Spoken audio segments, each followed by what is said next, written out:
Baik, kali ini saya akan menjelaskan mengenai rangkaian yang kita gunakan pada proyek kali ini. Di sini kelompok kami menggunakan rangkaian yang simple dengan beberapa bahan, yakni breadboard, node MCU, kabel jumper, serta LED pin. Bentuk rangkaiannya itu kita memakai dua kabel jumper. Yang pertama ada di D0,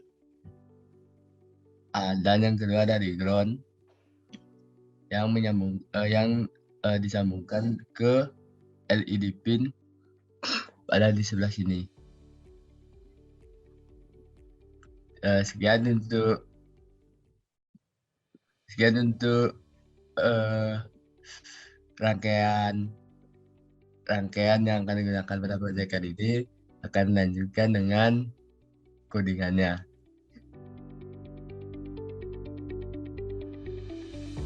Baik, di sini saya akan menjelaskan untuk bagian kodenya. Yang pertama, pada bagian atas itu ada mengimport library EEPROM ESP8266 Wi-Fi dan juga ESP8266 buat server. EEPROM ini digunakan untuk nanti menggunakan EEPROM itu untuk menyimpan data pada node MCU-nya. Sedangkan ESP8266 Wi-Fi digunakan untuk terhubung atau terkoneksi dengan Wi-Fi, dan juga yang web server digunakan untuk terhubung ke web server yang nanti kita buat sebagai kontrol untuk menghidup atau mematikan LED maupun untuk menyimpan SSID ataupun password Wi-Fi-nya. Kemudian di sini pada bagian di atas juga itu ada deklarasi atau inisialisasi variabel global. Itu ada LED pin itu 16 karena kita menggunakan pin D0 itu nomornya 16. Kemudian ada LED status untuk menyimpan status dari LED-nya. Kemudian juga ada server IP, nanti akan berisi IP dari servernya. Kemudian di sini ada prosedur EEPROM setup, itu digunakan untuk memulai EEPROM-nya. Itu EEPROM begin dengan parameter 512 karena kapasitasnya 512 bytes. Kemudian ada fungsi EEPROM max data, itu mereturn value berupa integer yang didapatkan dari EEPROM read 0. Nah, read 0 di sini maksudnya membaca nilai yang tersimpan pada indeks ke 0, yang mana nanti akan berisi jumlah data yang tersimpan, yaitu SSID dan passwordnya. Bisa di-scroll ke bawah sedikit. Nah, di sini ada fungsi EEPROM read, itu monitor nilai berupa string dan juga menerima parameter yaitu integer offset. Nah, di sini EEPROM read ini digunakan untuk membaca data yang tersimpan pada EEPROM, baik itu membaca SSID maupun membaca passwordnya. Nanti offset ini akan berisi indeks dari SSID maupun passwordnya.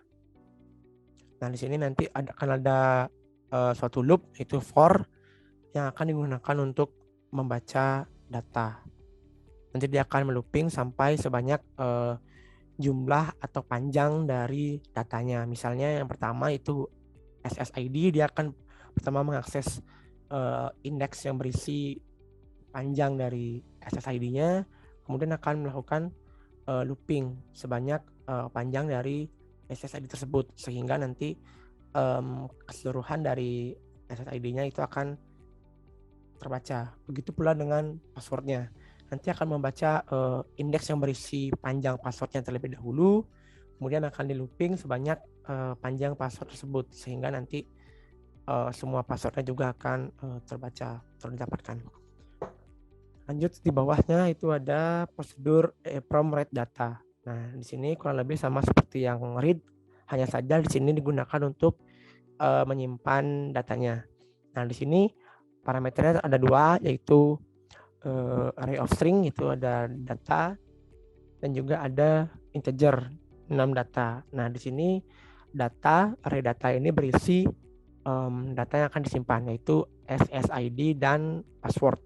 Jadi pada indeks pertama itu akan menyimpan string berupa SSID, dan pada indeks kedua itu akan menyimpan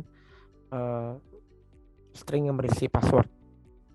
Kemudian di sini kurang lebih sama untuk cara menyimpannya, yaitu mencari tahu terlebih dahulu seberapa panjang SSID ataupun passwordnya. Seperti yang dilihat di sana, itu memanggil fungsi length dari stringnya. Itu untuk mengetahui length atau panjang dari SSID ataupun dari passwordnya.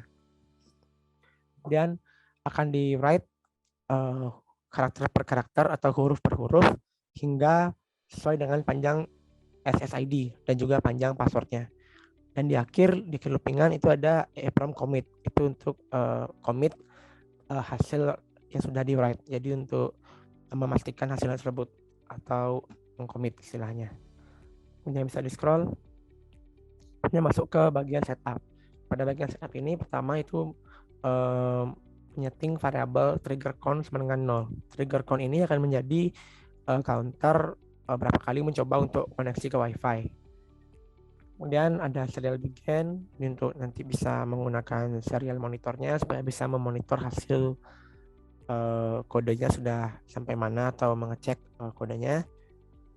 Kemudian di sini ada pin mode, maaf sebelumnya ada EEPROM setup, itu yang tadi sudah dideklarasikan di atas, itu untuk memulai atau menggunakan begin pada EEPROM-nya supaya nanti bisa menggunakan EEPROM-nya. Nah di sini ada pin mode, itu LED pin output untuk menyeting pin mode dari pin LED-nya, dan juga ada digital write LED pin LED status, jadi untuk menyeting kondisi awal dari LED-nya itu sesuai dengan LED status, di mana tadi kita setting 0, jadi pada awal dimulai lampunya akan mati. Kemudian di sini ada jumlah data sama dengan EEPROM max data. Nah di sini akan mendapatkan berapa jumlah data yang tersimpan, karena pada indeks ke 0 di EEPROM itu menyimpan berapa data yang tersimpan. Nah di sini akan di serialnya akan memunculkan jumlah datanya, kemudian akan ada pengecekan. Jika jumlah data lebih dari 0 atau dalam arti kata ada data yang tersimpan dalam EEPROM, jadi ada SSID dan ada password yang sedang tersimpan di EEPROM, maka akan membaca SSID dan password tersebut. Bisa dilihat di sini ada string SSID dan ada string password. Nah, di sini dia memanggil fungsi EEPROM read. Parameternya 0 untuk yang SSID dan 1 untuk yang password. Nah, di sini nanti akan menggunakan fungsi tadi EEPROM read sehingga didapatkan SSID-nya dan disimpan pada variabel str SSID, dan akan mendapatkan password disimpan pada variabel str pas. Kemudian di sini ada variabel SSID dan variabel password. Nah, di sini dia memanggil fungsi cstr dari string SSID dan string password tadi. Di sini apa gunanya? Guna dari cstr ini adalah mengubah string tadi menjadi char pointer sehingga bisa disimpan ke variabel SSID dan variabel pass atau password. Karena SSID dan pass ini nanti akan digunakan untuk di bagian WiFi-nya. Karena di bagian WiFi itu harus menggunakan char pointer. Kemudian di bawahnya ada WiFi mode, WiFi STA, dan di bawahnya lagi ada WiFi begin. Nah, di sini memasukkan parameter SSID dan pass-nya yang tadi sudah dibuat. Itu merupakan char pointer. Kemudian sini ada serial untuk memulai koneksi ke WiFi-nya dan juga memunculkan SSID dan password-nya. Di sini gunanya untuk mengecek supaya kita bisa mengecek apakah sudah benar, sudah sesuai dengan yang kita mau SSID dan password-nya. Siapa tahu ada kesalahan membaca pada EEPROM. Kemudian di sini itu ada perulangan lagi while. Nah, di sini perulangannya itu akan terus diulang jika belum terkoneksi dengan WiFi-nya. Di sini fungsi trigger count tadi. Jadi jika selama trigger count-nya belum 10, dia akan terus mencoba. Namun jika sudah 10, dia akan masuk ke if trigger count sama dengan 10. Nah, jika sudah 10 kali dia mencoba terkoneksi dengan memunculkan titik-titik sebanyak 10 kali, itu nanti dia akan memunculkan WiFi tidak berhasil terkoneksi. Kemudian dia akan mereset EEPROM-nya dan juga akan merestart dari node MCU-nya atau dari modul ESP-nya, sehingga akan menjalankan kode keseluruhan secara ulang atau merestart. Namun jika berhasil terkoneksi, dia akan masuk ke else dan akan muncul Wi-Fi terkoneksi. Lalu akan muncul IP address dari web servernya. Sehingga nanti kita bisa mengakses web server tersebut untuk memulai kontrol pada LED maupun untuk mereset EEPROM dan menambahkan SSID dan password baru.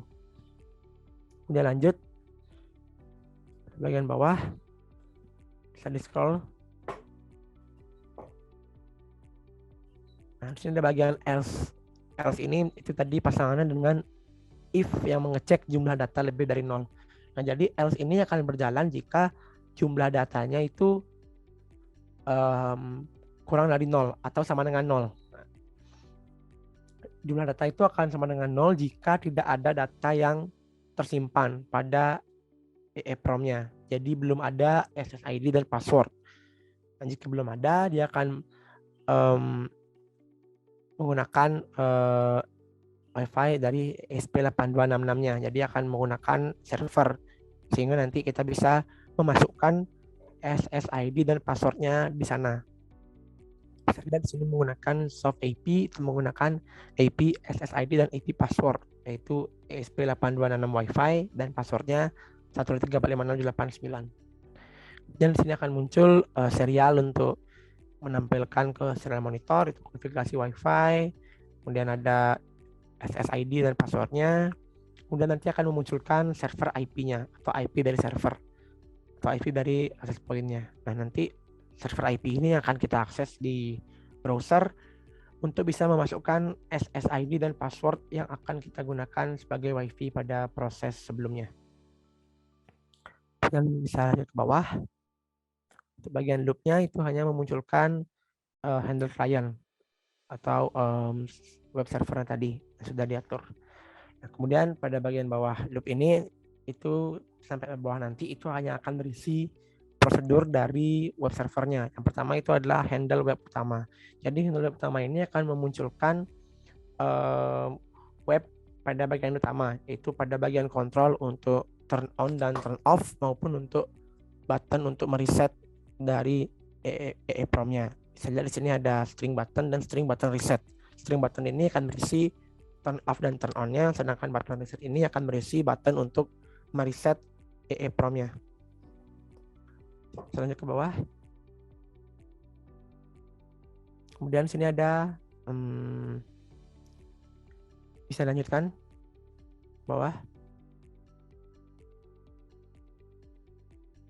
Kemudian sini ada handle LED off. Handle LED off ini digunakan untuk ini akan dipasang pada button turn off-nya. Jadi jika button turn off diklik akan memanggil prosedur ini. Itu digunakan untuk mematikan lampu. Ada codingan digital write di sini, LED pin dan LED status dengan LED statusnya 0 sehingga lampunya akan mati. Kemudian di bawahnya ada handle LED on, kurang lebih sama seperti yang LED off, hanya saja ini LED statusnya 1, di mana nanti lampu LED-nya itu akan menyala. Lanjut ke bawah. Ini ada handle web reset. Nah, handle web reset ini digunakan untuk ini digunakan pada server pada IP servernya. Jadi ketika tidak ada Wi-Fi yang terhubung dan kita terhubung pada server dari ESP8266-nya atau server IP servernya, itu akan memunculkan web server ini. Nanti di sini bisa memasukkan SSID dan password dari Wi-Fi yang nanti akan kita gunakan. Dan nanti di sini menggunakan 2 input, yaitu SSID dan password, dan juga ada 1 input, itu tombol untuk submit-nya. Nah, nanti SSID dan password yang diinputkan di sini itu akan disimpan pada EEPROM-nya. Nah, untuk menyimpannya itu nanti akan ada pada bagian bawah. Oke, bisa di scroll. Di sini itu ada handle reset. Nah, di sini bisa lihat di atas itu ada array data. Itu server SSID dan server password. Nah, jadi hasil dari form tadi yang disubmit itu akan tersimpan pada data ini. Setelah disimpan pada data, itu dia akan memanggil fungsi EEPROM write data. Nah, itu fungsi yang tadi sudah saya jelaskan. mohon maaf maksud saya prosedur sudah saya jelaskan. Nanti di sini akan menerima dua parameter, yaitu datanya dan juga jumlah datanya. Nanti dia SSID dan passwordnya akan tersimpan pada EEPROM karena sudah memanggil prosedur EEPROM write data. Kemudian akan melakukan restart pada modul ESP-nya untuk menjalankan seluruh codingan dari awal. Lanjut. Kemudian pada bagian terakhir itu ada reset EEPROM. Nah, di sini reset EEPROM ini berfungsi untuk mereset EEPROM-nya. Jadi bisa lihat di atas itu ada EEPROM write 0,0 itu untuk mengosongkan indeks pertama atau indeks ke 0. Itu yang berisi jumlah data. Nanti jumlah datanya akan menjadi 0. Kemudian di sini ada loopingan juga, itu untuk write 0 untuk seluruh indeks. Jadi dari indeks ke 0 hingga indeks ke 511, itu totalnya itu ada 512. Dari 0 sampai ke 511 itu semuanya akan disetting menjadi 0. Sehingga semua jumlah data, SSID maupun password yang tersimpan itu akan dikosongkan atau disetting menjadi 0. Kemudian di sini ada EEPROM N, itu untuk mengakhiri penggunaan EEPROM-nya, sehingga hasil write-nya yang tadi kita lakukan pada keseluruhan indeks itu akan tersimpan atau akan berhasil dilakukan karena kita sudah mengakhiri EEPROM-nya. Kemudian kita melakukan restart pada modul ESP-nya. Sudah, maka sekarang pada EEPROM sudah tidak ada lagi data. Dan reset EEPROM ini itu dipanggil pada button reset EEPROM yang ada pada web server jika kita sudah terkoneksi pada WiFi atau web server yang sama dengan kontrol LED off dan LED on-nya. Baik, sekian pada bagian kode. Untuk bagian demo akan dilanjutkan oleh teman saya.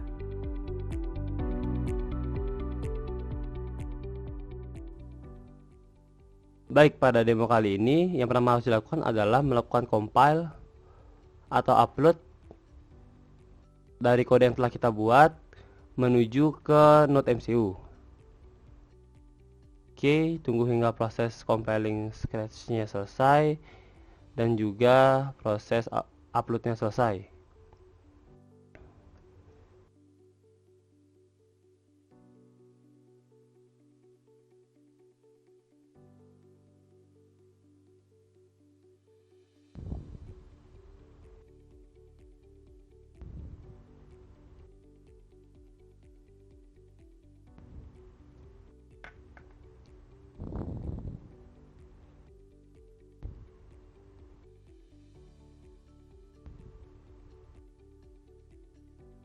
Oke, sekarang proses upload sudah selesai. Yang selanjutnya dilakukan adalah membuka serial monitor. Jadi di sini menampilkan tulisan konfigurasi WiFi dengan menghubungkan WiFi menggunakan SSID ESP8266 WiFi, password dan juga alamat IP yang tertera. Ini dikarenakan dari NodeMCU sendiri itu belum terdapat data SSID dan juga password. Jadi yang pertama harus dilakukan di sini adalah mengikuti panduannya dengan menghubungkan WiFi menggunakan WiFi dengan SSID ESP8266 WiFi. Jadi di sini kita pindah untuk WiFi-nya.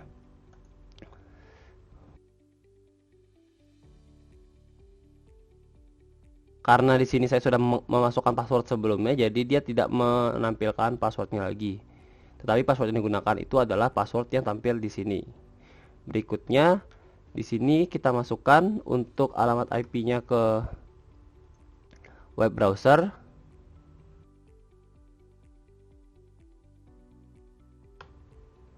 Jadi akan tampil website klien seperti ini yang berisi inputan SID dan juga password. Jadi di sini kita masukkan SID-nya terlebih dahulu, selanjutnya passwordnya. Jika sudah, kita bisa klik submit untuk menyimpan data SSID dan juga passwordnya. Oke, sekarang bisa dilihat bahwa dari NodeMCU-nya telah berisi data sebanyak 2 dan juga di sini telah mencoba untuk masuk ke WiFi Budiarta dengan password Jumping Candy. Nah, sekarang di sini untuk WiFi sendiri sekarang sudah terkoneksi. Sekarang kita coba untuk masuk ke alamat IP-nya yang tertera di sini. Oke, di sini telah berhasil terkoneksi. Jadi di sini kita berisi tampilan website untuk mematikan dan menghidupkan LED. Jadi di sini terdapat dua tombol. Yang pertama tombol untuk menghidup dan matikan LED dan juga tombol reset EEPROM. Jadi di sini kita coba untuk hidup dan matikan LED menggunakan soft button dari website.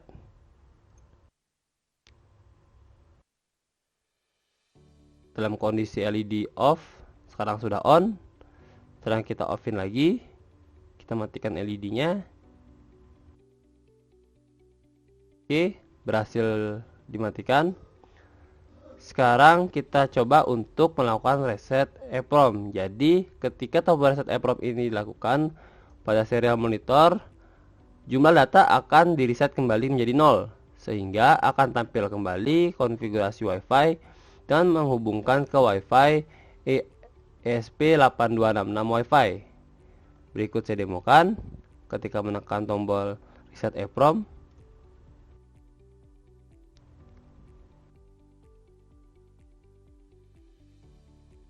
Berikut dapat dilihat bahwa jumlah data yang sebelumnya berjumlah 2 sekarang telah berhasil di reset menjadi 0 dengan WiFi belum terkonfigurasi, dan terdapat pesan untuk melakukan konfigurasi WiFi dengan menggunakan SSID WiFi ESP8266 WiFi dan juga alamat IP yang tertera. Maka proses akan dimulai lagi dari awal seperti yang telah dijelaskan sebelumnya. Baik, berikut sekian saja dari kami.